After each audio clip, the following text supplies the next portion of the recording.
Hur är det morgon? Deiligt att söka dig kom. Deiligt att kunna vara samman och frysa Herren och bara njuta samtal med någon annan och även nu är färdig att öppna skrifterna samman. Jag hade det här att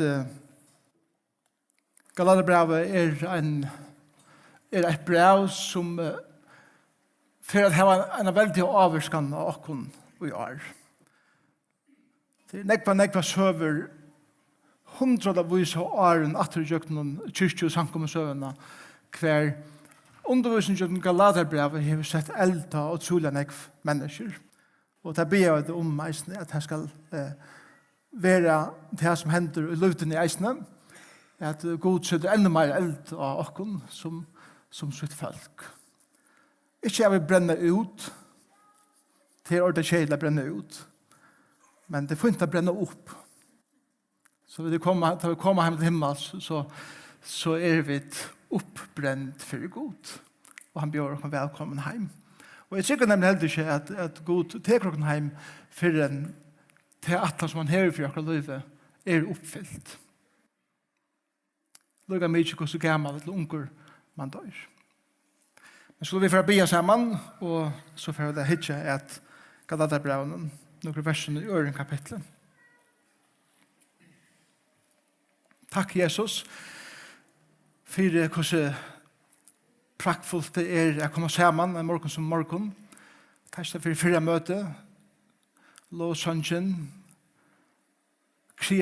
Kreativa inslag om det här så otroliga ramande sannolikan om att inte ha människoötta men att ha godsötta. Tack för det. Vi kunde minnas till vi breje och vinna och ha framför att geva till tyn. Och vi ber för som möten nu att du vill täcka till ett år, signala till oss, tala således till oss att våra liv brötest. Låt oss föra steg till det annorlunda än vi kommer. Be om att hemma färre in i våra sinne, från sinne och nya hjärta, för hjärtan ut i fingrarna så vi inte bara vill höra rörsens men eisne ger det tess. Prysa och ära över ditt namn, älskar Jesus. Amen. Som smådrangor var jag först vid pappamunnen i Kjeppmannahavn. Och jag minns särskilt att här turen tar vi platt av Avicii cirkus.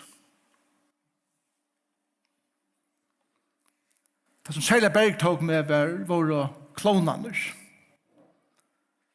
Vi sånne puntet og litryk og klæven, store skån, brei og selen, fine hatte, og så fint malaja andlitsbreie som er så bergtegant. Glekvand i egene, reia nøsen, store og smylande varranar, gå mer vogn, og eisne langslen at så meira klonar. I helt av klonar var et sort alltid underhaldande folkaslega som levde fyre å få folk at flenna og smylast og å føle seg godt.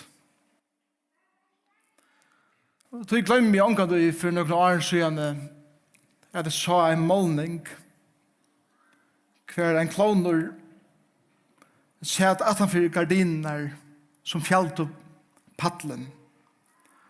Men jag faktiskt sett utanför och jublade och gläddes om att få sin mer underhåll. Men som målningen malade Hendan klonen så läs att här sett han vid de smilande maskerna och i ena hand. Men han vid hinna i hånden helter høtten uppe som tar den trilla nyer etter kjolken. Vilstor. Vånleiser. Vånbråten om liv. Hvordan vi okkara hava ikke til tøyer oppliva til eisne i livene? Jeg vil teka hessa maskerna uppa og fjalla verleikan av hvor vi verlig og innanfor hessa smilande maskerna. Og så kommer tøyer og løyven tar vi sida at for gardiner som fjalla verleikan av løyven. Og vi einar hånd halda vi disse smilande maskerna og vi hinar i hånden halda vi høtten oppe med en tarne trilla nere så akkurat kjolken om ting som kommer inn i akkurat liv. Ordet kloner, sjånleikare, underhaldare, kommer fra griske orden hypokritos. En hypokritos er nytt om en mann eller en person som tar seg nekv om standard, tar seg nekv om hugbor, livsdikter, samføringar, meiregler og så videre, men som ikke levde etter tog sjølver.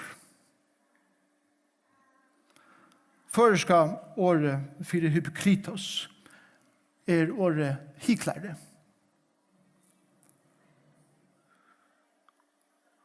Kloner. Og vi ødler kloner. Onkundur. Av og vi ødler kloner. En som sier eit og gjør noe annet. En som leder som om man noe, men helt noe annet. En som vil toknast ødlom, men enda vi skuffa ødl. En som oektaver, og en som ikke en heiler personer. En som tvoi sinter, tvoi tungutter, og ikke ærliger. En som teker maskene opp for i anledet, og skyner noe annet enn det som innanfyr. En kloner. Vi ødler kloner, anker du. I Galatiabrævið for Paulus bruka hatt og året om Peter, apostelen. I Galatiabrævið så gjør vi en hending som Paulus vil luta fire samkomne i Galatia. Så at fra første kapitlet og lukka nu til andre kapittel har han fortalt sina søve om hvordan det evangeliet som han har finnet fra Herren, åpenbæret fra Herren, var stedfest av først Peteren, til han vidtje i Peter 15 dager i Jerusalem, så gjerne av larslene i samkomne i Jerusalem, og så nå viser han sin myndeleika ved til at han konfronterer Peter. Dette skriver han i Galatiabrævið for at peika av at lovlærerne som har sett spurning vid for Paulus og hva myndleikan hever, skulle være tepter. Og tog jeg skulle slå på Galatiabrævið. Og vi får at lese fra vers 11. 11 til 14 i det. Galatiabrævið kapittel 2, vers 11. Men ta og Kefas. Kefas et annet navn for Peter. Det for jeg bruker året Peter i det. Det vanlige navnet som kjenner for. Ta og Peter kom til Antiokia, steg opp imot honom, beint opp i egene, tog han være lastet. Tog Aren nekre var kommet fra Jakob, altså til i Jerusalem, og at han sammen vi hetningen, men ta et her komme, dro han seg undan og skilte seg ut, tog han rattest teir av omskjeringsne, altså jøtaner. Sammen vi honom, altså Petre, hikla og eisen hiner jøtaner, så at enta Barnabas var riven vi av hikle der. Men ta og jeg sa at her Jinko ikke beint fram etter sannleikene og evangelien, sier jeg vi Peter, så atler hørte, ta i to som gjøte erst, lever som hetninger, og ikke som gjøte, hvordan kan du ta tvinga hetningene at liva som gjøter? Og det Herren signar sitt ord. Og i som versen finnes Paulus herliga at Peter. Paulus heier voa sitt liv att predika evangeliet för Galatiamannen. Ta han ferreist av första ferien till Lystra och Derpe och tar bojen här på ett. Vara ena för nästan steina vart till deis med en predika evangeliet. Han brände för sin falsknum. Han ängste att detta falsk skulle vara sett i frälsi och komma att känna Jesus Kristus som tar frälsare och har sett fri. Och ungen skulle komma att hindra tog arbeiden. Ikke disse higlarner som var kommet, eller lovlærerne som var kommet ur Jerusalem, at føre seg lovlærerne innatur, at til Jesus pluss versk, tar tept igjen, og nå Peter kommet av vidja. Og ikke en gang Peter slipper av en hindring for at evangeliet vil predika. Det ikke utroligt at også sier at Peter var bunden av ötta för jötnen. Jag menar vi heter Peter vi tar som. Alltså Peter apostol. Det som är den som god, eller som Jesus kallar det. Jag fyllde sig efter. Han fyllde sig tro och hållt år som av Jesus. Han sa Jesus vara till värska. Han sa och hörde Jesus lära. Han var den första som sa och götta i Jesus var Messias. Han var den første som fikk en øyelig avtale fra Jesus ta vi han ville fåre Jesus for til Jerusalem og Jesus sier vi han vik at rommet Satan. Dette var medveren som takk følte jo Jesus for tidsen ville verja Jesus og tog av svør og sikte etter høtten og en hermannen og rakte bare øyra som for av. Det var medveren som er nok da Jesus trutja fer i forgæren her i tempeløkenen som var endurrester av Jesus som steg fram ta etter nødja sanken i Jerusalem byrja disse medveren som var virter av øtlun folkenen nå kommet til Antiokia.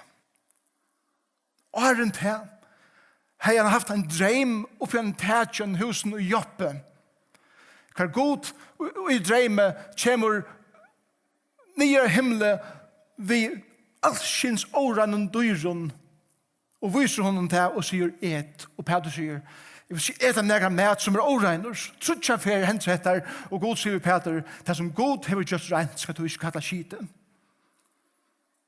så benkar på ditt nær Joppe og nær menn bia han kommer til hur sa du byggir som Cornelius gotter här var Cornelius här bor Cornelius han var först i hedninger som kom till trygg av Jesus Kristus och ta och i Peter sa att God hever frälsarna till hedningarna skilte han myndena som God hever vist honom och han säger Hver jeg kallar til året som god kallar rent? Hver jeg at seta en standard for hver kan høyre til evangeliet, eller hver kan høyre evangeliet eller ikke? Hver jeg at sette seg fast igjen? Og nå han i Antiokia. Her sitter han til bors, hugga seg ved hedningen, som frelster, og etter her med Jeg så ikke bare fire mer. Krydda i høstner unga lør til forratt. Nakka steik og svina lunder til høvesratt. Marinera jeg livra på te og man har. Jeg sier ikke at jeg drukka til vi. Men Peter yngst til at røyna henne hetninga maten Han ikke kommer til å kjenne kodjebøkene til hetningen.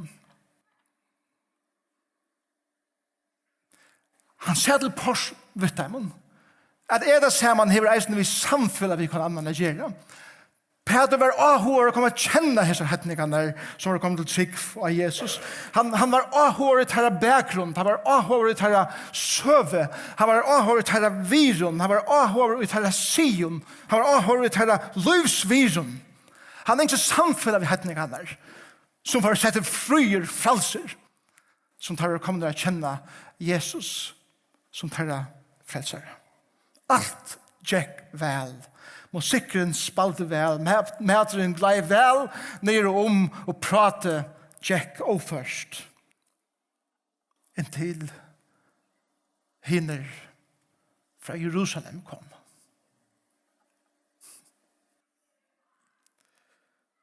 Ta og gjøtaner kom. Truste Peter spekler tallerskaner vekk. Beveger seg spekler fra båren kvarv spekler ur håpen og knappt var Peter herrivere og et kosher ved gjøtanen. Trobladde ikke Peter henne deg var bare at han at Paulus hadde bors eisen. Og han ser hva henter. Paulus ser beina veien hva det som henter. Ja, Paulus fer etter Peter.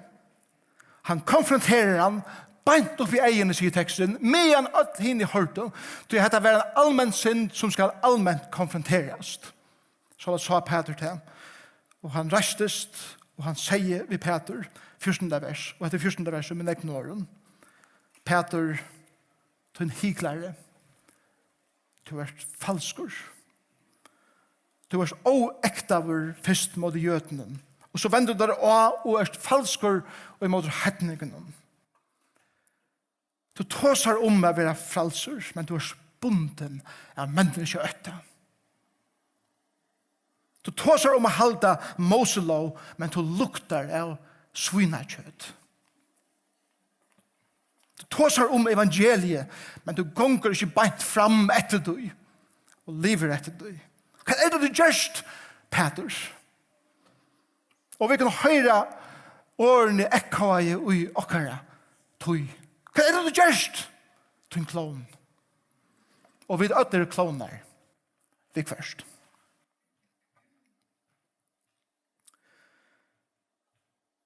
Hva er hygl?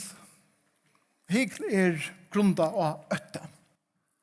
Øtta fyrir hva underhalta. Øtta fyrir vera utefrister.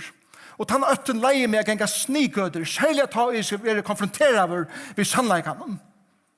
Det er ikke skriver av og gjør noe annet enn det som ligger ved den nye i mer. Og så leis blir vi en hyklare. Og årtøysene 6-24 sier det så leis, hin hatske hyklare ved verden, men i hjertan noen ganger vi svitje. Jeg kan si at ting går pent, og det kan gjøre øyla vel, men djupt ned i hjertan er det ikke det som lever her.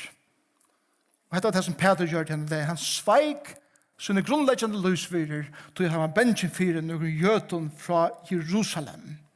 Peter, en første med det lærersvenner, han som har avnakt av Jesus, har opplevd av endurrasters, var en klon, henda dagen. Og hva gjør hygl? Det gjør det her, og det leser vi i vers 12, vers 13. Saman vi honom hygla var eisne hiner jøtaner, så at enta Barnabas var riven vi av hygeltarra. Det er det som hygl gjør. Særlig at ha en leier i hyglar, og ikke lever etter sin samføring. Alle hine som sutja det for i var sjolv og genga som lei som han. Det er det som hender her vi bor i Antioquia. Peter kørte lesjen suyes, for spekler vekk, og knappt er en i jøten etter kosher.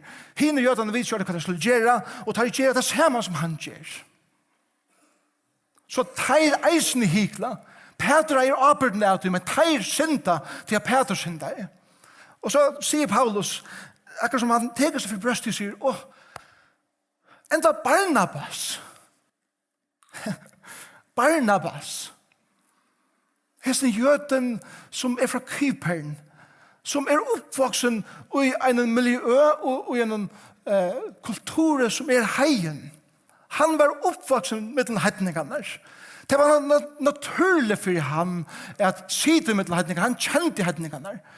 Men han føler seg så trøstende av sin leiere at han fylger vi honom og svitser sin egne løsvirer her. Så det er litt hygl. Det gjør ikke bare at vi gjør noen utvendige ting, men hygl. Det var en klon gjør det at vi dreper salene. drepa akkurat sal. Vi drepa salene i familjene, først og fremst. Også det skian som higl kan gjøre av familjene. Jeg må lese et sitat fra Chuck Swindoll ur Bókin nøyveging. Han sier så at det var skapet en hurlevesa i løyvenen til bøttentøynen. Skal du bare gjøre det, eller oppføre det som en hiklare. Det rikker. Oppe alt hei vi lovlære og utvarsles atroneie. Her til mer å si hvordan du sørst ut enn hvordan du virkelig erst. Spel tryggvande. Gakk og låt som at du er andaligur. Og der bøtten jeg gjør det samme. For å lenke liste av tingene som du skal gjøre og som du ikke skal gjøre. For allmenningen, men gjør helt noe annet. Det er ingen ser.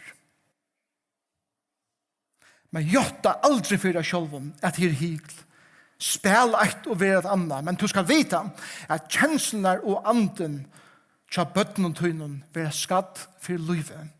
Og store vandige fire at hei teka hendan hurlevasen atla veien vi og i grøvene.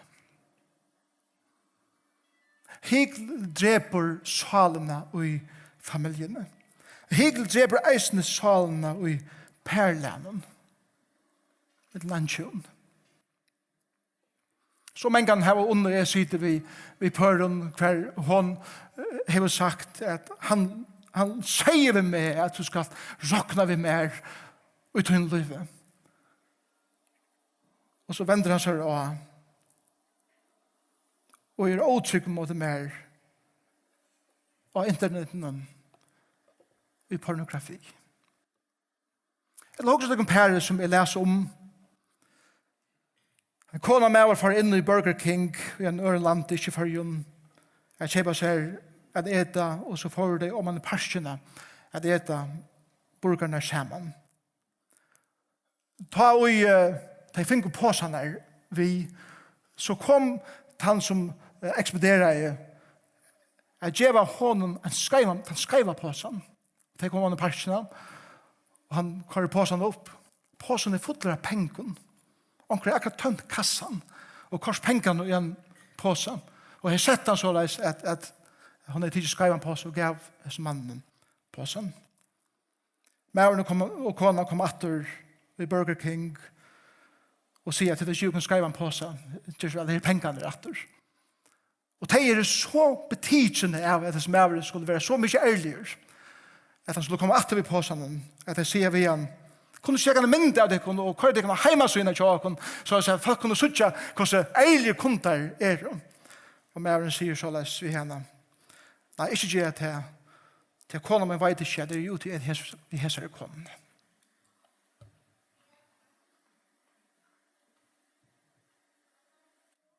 Så det er veldig vel møvlet å være reilige og imenskene økene i åkere livet og være pura skreifer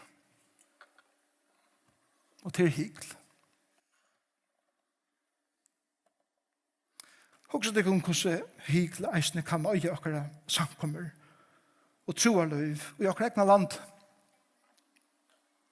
Hvordan er det vidt som samkommer? Talar vi vel om era samkommer og kyrkjer og menigheter i åkere landet? Tåsar vi vel om ånder?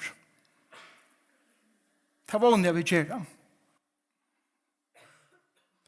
Men hva høyre bøttene heima vi nåttrabåret? Ta vi tås om hvordan de gjør det her, og hvordan henne er det her, og hvordan henne oppfører seg, og henne kyrkjen og samkommen. Hva høyre de? Hva gjør det vi de? Hvordan det kan visse livet i fargen skulle det være så les at brødene ikke vil samsvarar i folkekyrkene. Folkekyrkene ikke vil frikyrkene. Frikyrkene ikke vil misjonene. Misjonen ikke vil pinsene. Og pinsene ikke vil brødene. Og vi har snakket om at nå er heimen. Men ikke noen av oss vi er ferdig ut i heimen. Og blir vi være her. Til hyggelig. Så jeg vet at ta seg vel om hver annen. Eisen tar vi dere også samt om imens ting så tar vi väl om någon annan. Och det är ting som skulle tar vi om innanhuset. Som är nöje att ta oss om. Jesus, han gav sina mest tiktande år till de andliga lejarna och fariseerna och de religiösa lejarna i Israel. Matteus kapitel 23 fullur av sin akärnen emot de religiösa lejarna. Låt mig bara ta 2 vers ut för hur Jesus ser på hikl. Hur Jesus ser på de som för sig som klonar. Och det är vi död. Jesus säger, men vet tycker till skriftlärde och fariseerna, higlare tyckare. Så det stundjar rujtje himmelrujtjes för människan. Själver färdet inte in i det, och taimon som vilja färda in, tjeva tid inte löjve affära. Och så säger han sen sett i kapitlen, vet tycker till skriftlärde och fariseerna, higlare tyckare. Så det lujast kolkaven grøven, som jo vägrare suttja åttan, men fotlar innan av dig om beinen och attlare överenskom. Så där ser Jesus på hikl. Så ser Jesus på en som sier ett och ger något annat. Leder som han ett och helt något annat. Och då må vi kalla hikl för synd. Och vi må lära att kalla synd. Och jag kallar det. Det är ungen av oss utanför vandan att hikla. Ungen av oss immuner för att hikla av oss. Minst till att Peter var en stärskor, lejande, andaliga lejare av sin tog. Och han fall i hettar att han hikla i. Och inte bara att han drog undervisar i hikla som gör det här att Frælsi og evangeliet var vanverst av time som stod utanfor hugget at hesten her skuespelen som gonger fyrir til lovlære og higl genga mengan hånd i hånd og det svikali og det lunsk og det som innskja toknas menneskene det som fettla skjotast og i higl til det bensin fyrir hva andre hugsa men det som ikke bensin det som øttaleis det mer som Paulus og tåra reisa seg og tala et og finna sted og tåra sitt år og tåra kalla higl for synd og tåra kalla synd for synd. Det bensin fyrir at en av største tragedien av okkar døven det som hent oppe i talarstolen og i nekven av okkar samkommun og kyrkjon og menigheten og så videre rundt i okkar landet. Og ikke bare okkar landet, men så nekva stener. Til at predikumenn fallner i hesson at tåra, kalla synd, og hjelpa folk at behandla synd som synd eier vera behandla. Men jeg tror jeg vet hugsa så mange mer om at få folk inn. At mer folk skulle komme. Så har vi blek året synd bosters. Domsratter har gjort synd til kriminalitet. Salarfrøyngar har gjort synd til et kompleks. Vet du hva Østed i her kære tid? Da vil du ikke tåre kalla synd for synd og hikl for hikl. Østed i her til jeg vet alt kunne si at ønsken synder. Men vi vet alle hikler, vi vet alle synder, vi vet alle kloner. Det en mengan bedre vever å genga, kære brøver og søstre. Og til å velge at sette seg fire å være ektaver. Og sette seg fire at liva det frelse som Jesus Kristus har sett meg i. Og ikke spil for galarøynen. Og ikke religiøst tvatt. Ikke å si et og gjøre helt noe annet. Og ikke sjånlegger her år bøylig og gjøre vamleslige. Og ikke smilende maska her tarne trilla ned til kinnen innanfyr. De som ekta øttaleis, men de ryk i versk. Djørv, men ryk i nøye. Frals, men ryk i kærleika. De letja ui ånder. Verlig. De som velger at han bedre veien a genga og livet fralsen letja ui ånder mennesker. Verlig. De eimjuk av sonnen. De elskar av en reine hjärsta. De har dikt, en dikt som reinlind gøska, og de brenner for evangelien, de gengar beint fram etter evangelien, og de heilhoa uien for to evangelien som Kristus vil give oss. Jeg så glad for at apostelsåen gjør oss søven av vujere om Peter. Til Peter kære tid brøttest. Han har tog settene. Vær en øyla områdende sankomfunter i Jerusalem. Han omskriver i apostelsøen 15. Hver spurningen vil tidsen opp. Og hette 18 Galatiabrævið skriva. Paulus og tar som fylgjas vi honom og tar leiande i Jerusalem og eisen tar som lovlærere møter sammen og tar for at vi kjenner spurningen skal det være såleis at en hetninger som kommer til trygg for Jesus Kristus skal først bli gjøte er omskurren halda lovene og at skifta medvenner skal det være såleis. Og som funter han lustur i Apostelsen 15. Men ena senere i Apostelsen 15 her reiser Peter seg opp. Nu som han brøtte med over. Byggvin, sanner, øttaleiser. Han reiser seg opp i fjöldene. Og han sier såleis. Jeg har sett hva Gud har gjørst i middelen hetningene. Gud gjør ongan mon av okkon og av teimen. Ikke håndja birar av tei som kvarskje fedrar okkara, etla vi sjolver klare a bera. Vi ødelsett fri i Kristus, og at reina gjerne nega anna a fresta god. Djevest vi hesson, öll mennesker var frelst av nøye Jesus ene. Tei lyga vel som vit. Og så setter jeg oss nyer. Og da stender at öll sankom var pura frihallig. Og vi virringen fyrir som mannen som ena for ei hikla, som ena for ei spalt klon, men nå tørte jeg reisa seg opp og tala sannleikan. Og så gjør det sett ned i liven og skriva jeg Peter 2 prøv.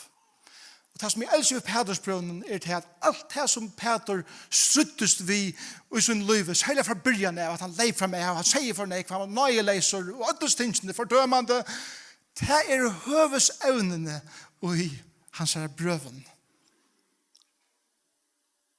At han skulle det ikke være. Han var en bonar med oss.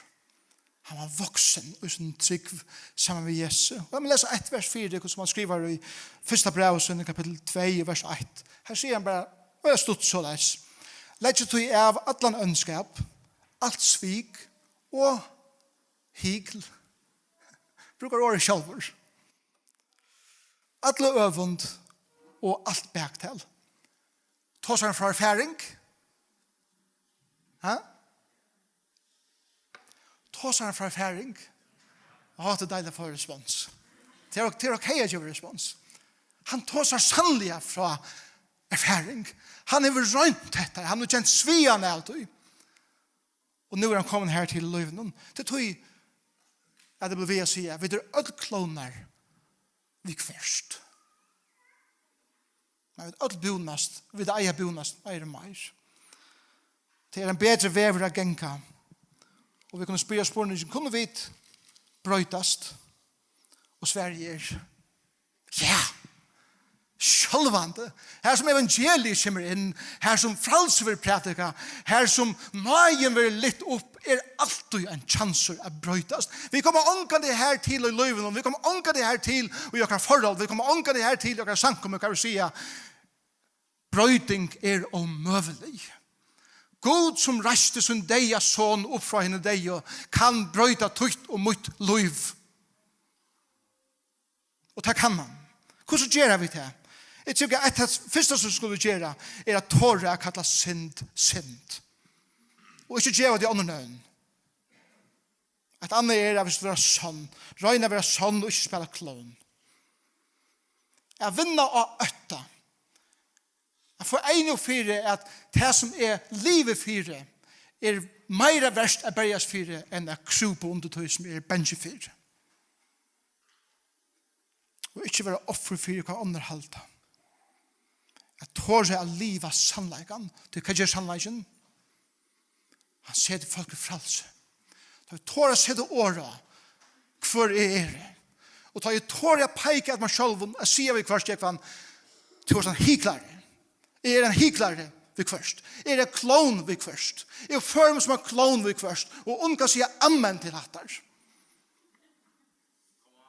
Yes. Men tar vi sett året av det, tar vi sett fruer, og forholdet med lokken bæger vi negg beter, tar vi tar sett året av.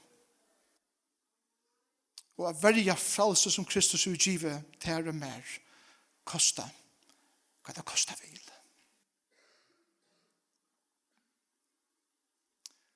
Vi vet ødler kloner ut først. Så jeg det Jesus stod i eisen for kloner. Det ikke fantastisk? Onga stender i Bibelen stender kloner ekskluderer. Prys i Herren for det. Og kanskje er svinnig her i morgen til å føle som en klon. Og kanskje er det oppført som en klon. Men Jesus stod i eisen for henne kloner gjør. Og for mønner. Jesus stod i for henne synd. Jesus stod for alle de tankene og alle de gjerne og alle tingene som kommet inn til et liv som du helder at du ikke er oppe på båret at når elsker det at når omfavner det at når døye for til krossen men du er oppe på båret det God sier det ikke er han døye for det han gav sitt liv for det han helt at du var verdre å dødja for han kom alle veien i til gjerrar og han tjekk ut av Golgata kross og let seg negla i kjøkken hender i kjøkken føtter for at du til klon kan være frelst og kan være frelst det evangeliet og Jesus sier at det mitt versk av krossen pluss ikke annet angeversk som du skal røyne at livet opp til og er en tur skoer nok til min. Jeg har sagt at tur skoer nok at dødja fyr. Og vi trykker Jesus ved tiden inn i forhold til ham som skal leie oss alle veien hjem en dag standa fremme for færen og færen for å si er du en klon? Jeg en klon, men jeg jo Jesus og han vil si, det var godt. Det som han har gjort, gå til seg. Og ikke Anna vil gå til seg, han der vi standa fremme for å ha seg det gods i himmelen. Vi kunne komme ved ødelen lange listen, vi kunne komme ved ødelen akkurat avrikon, og akkurat titlen, at for akkurat navn, og akkurat personlighet, og hvordan vel vi så ikke ut, og så videre. Ikke av tog for å telje den dagen. Ta i god for å spørre til. Kjente du min son? God elsker sin son. Og til det eneste standard. Og til det eneste malestokkeren som God brukar, ikke annet. Så for å bjøre her i det, om du har kommet inn her, og du har enda ikke bakt henne knø for Jesus Kristus, jeg bare tenker mot hånden i det. Han bjør her Jeg kommer til søgnen og sier, God en klon. Men takk deg for Jesus døde for meg av krossen. Vil du fyre om mine synd. Og teka meg inn etter her. Og han gjør det såleis. Og du skal være frelst, du skal være frelst. Du skal genge ivre fra deg til liv, fra myrsken inn i ljøse. Livet sammen i hånden etter her. Kære Lívdin, kære brøver og systrar som har finnes jeg en og fyrig for Jesus og hva han gjør til liv. La dere være mennesker som tar ved dere kloner og tar ved dere. Jeg ser det året til å være sjått av en fyrirkjøring, å være sjått av vilja brøytast, å være sjått at tala vel om ånder, å være sjått at tala sannleikene og ikke si en leikene som vi ikke mener, og ikke foregår på en måte som vi slett ikke men å være ekteie, tryggvande, Jesu etterfølgere, som lever ikke i øtta for mennesken, men en djup og kærlighet som er god. Amen. Pris og ære til navn Jesus. Takk for at du døde for kloner, for hyglere som okken, som så mange kan fettla i hessen. Men takk for at vi bonast deisene. Vi pris og takk for at det skulle være Peter. Hvor skulle du tro at det var Peter som fattelig hessen? Og at du ender rest i han. Og at han som er gammel mever er ikke bensje for å være krossfester for tøyns navn skuld. Hjelp åkne genga fram øttaleis om hva mennesker halda og kunne gjøre åkne. Da vi kvila djupt inne ut en kærleksfavne og kjenne at hun hjerteslåtter i åkere liv. Amen. Gjør så vel, sangarer og tonleggere, så får vi til at synge sammen, men jeg løte.